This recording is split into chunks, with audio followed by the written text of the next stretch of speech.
Welcome into a brand new episode of the Bengals Beat Podcast presented by Free Store Food Bank. I'm your host, Kelsey Conway, and I am here to bring you the latest from what basically kicks off the Bengals season, and that was the Bengals media luncheon today. We had a chance to speak with the Bengals owner, Mike Brown, director of player personnel, Duke Tobin, head coach, Zach Taylor, and coordinators, Lou Anarumo and Brian Callahan. And this event really, as I mentioned, marks the start of the season, and you get a chance to ask any question that you want, and media members take full advantage because this is typically the only time media members have a chance to talk with Bengals owner Mike Brown. So that time is always very valuable and you end up learning a lot. So coming right from that today, I have a lot of takeaways that I'm wanting to share with you all. And just in a couple of days, training camp will be kicking off. The team starts training camp practice on Wednesday. The rookies and the quarterbacks have already reported,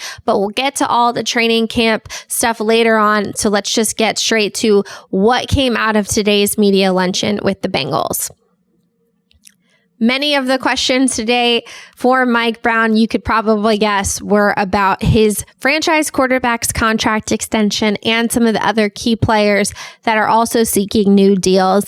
And the overall impression following the luncheon session was that, as the Bengals have said all offseason long, as Joe Burrow has also said, they are having a vow of silence in terms of who is going to know what's going on with this contract extension process. Joe Burrow and his agent, Brian Arolt, have made a pact with the Bengals front office, and that is, we're not going to make...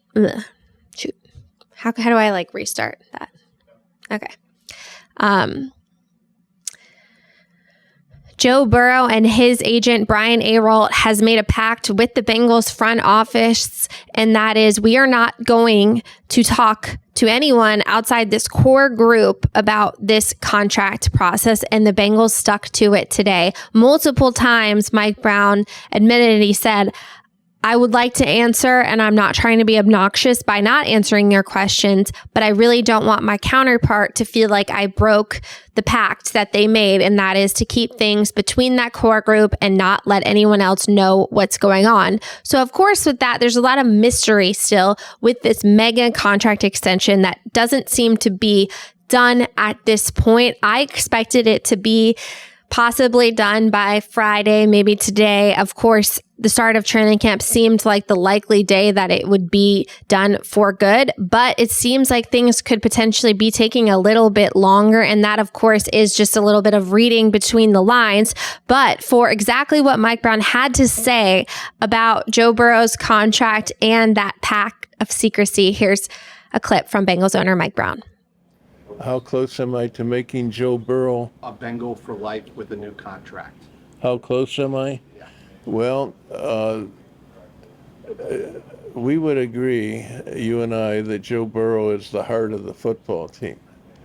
But I have agreed, and Katie as well, my daughter, that we are not going to talk publicly about the negotiation with Joe Burrow. His agent has agreed to that, and he has stood by it. And I plan to stand by it as well. So much as I would like to answer that, I fully understand why you ask it. I'm going to have to just say not this time.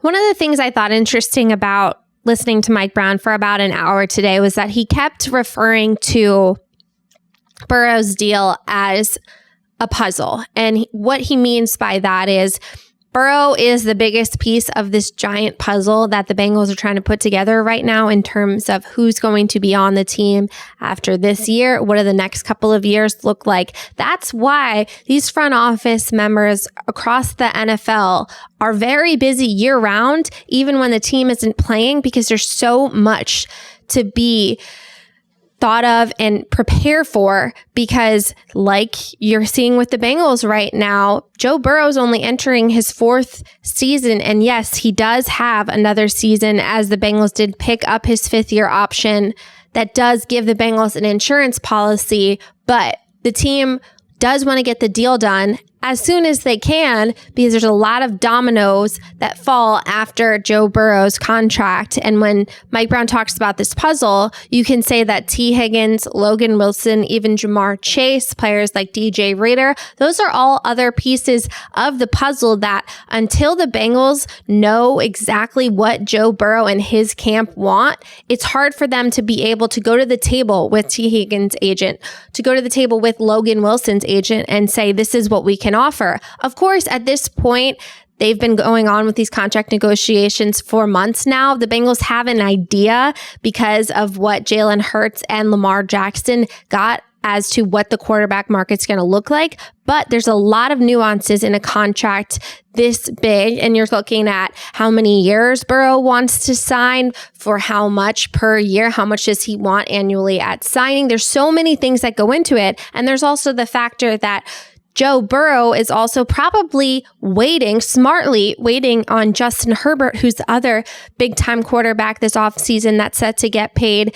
because Burrow is going to want to become the highest paid quarterback, and he deserves to be paid higher than Jalen Hurts and Justin Herbert based off of his track record in just a few seasons into the NFL. And him and his agent are probably saying, why should we bite first so that Justin Herbert could maybe top him?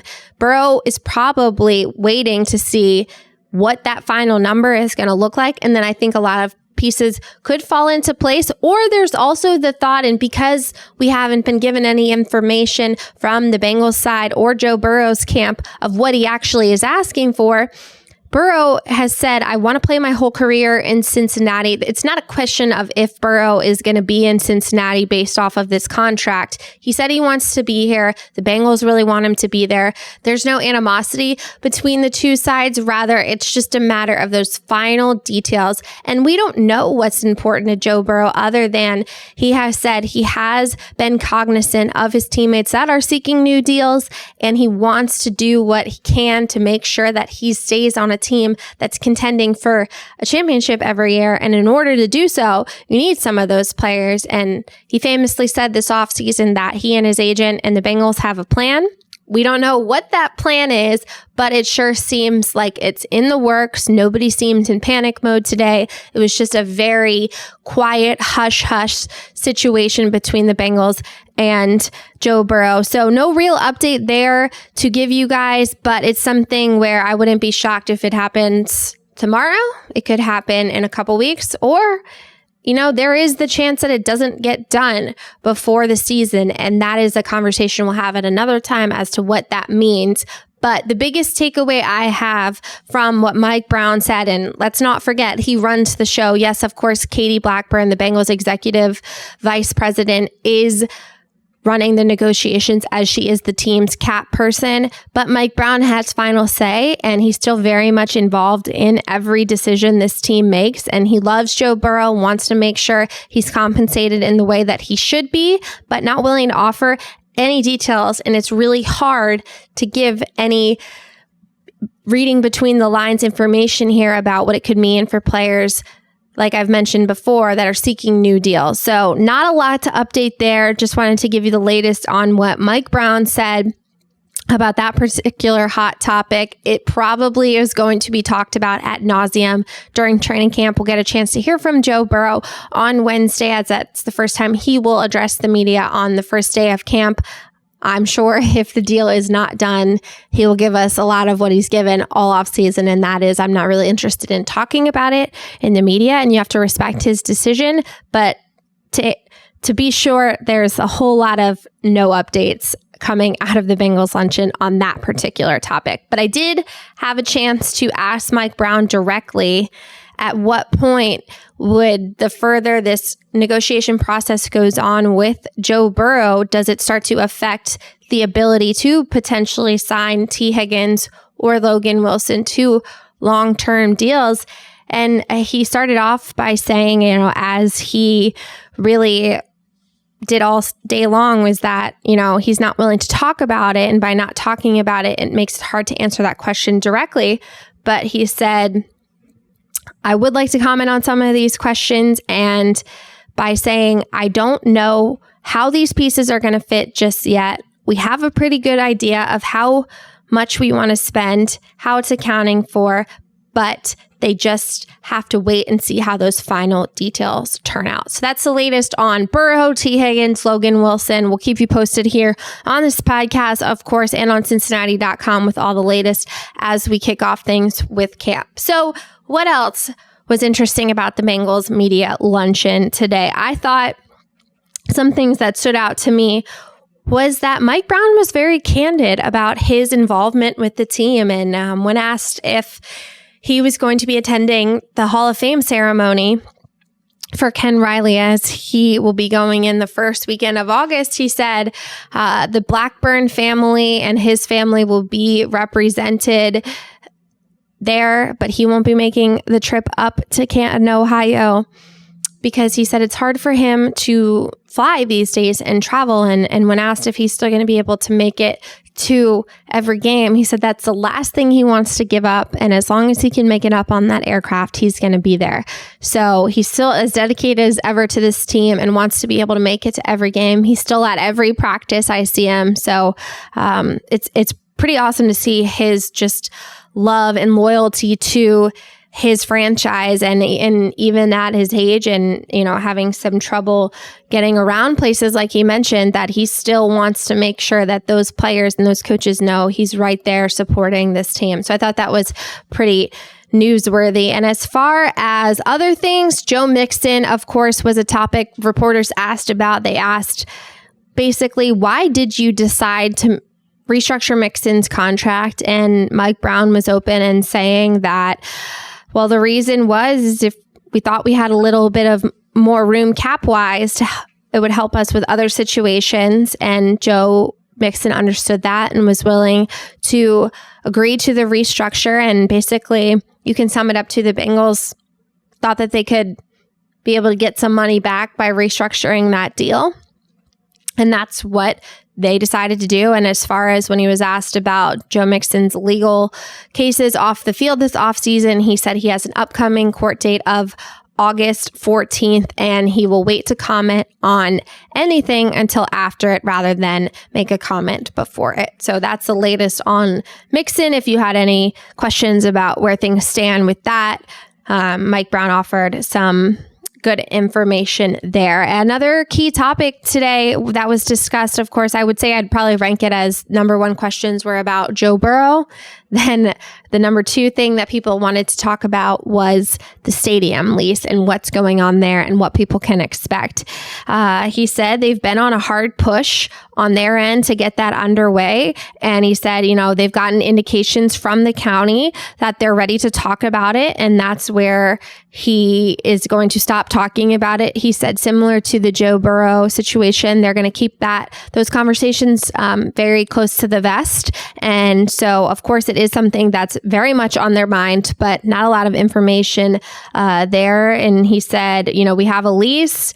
We've been here since we began 55 years ago. So believe me, we are looking to run off, but they're not looking to run off, but they want to have something that works for them and the fans, most importantly. So hopefully they're able to come to something that will be a win-win on both sides this time around.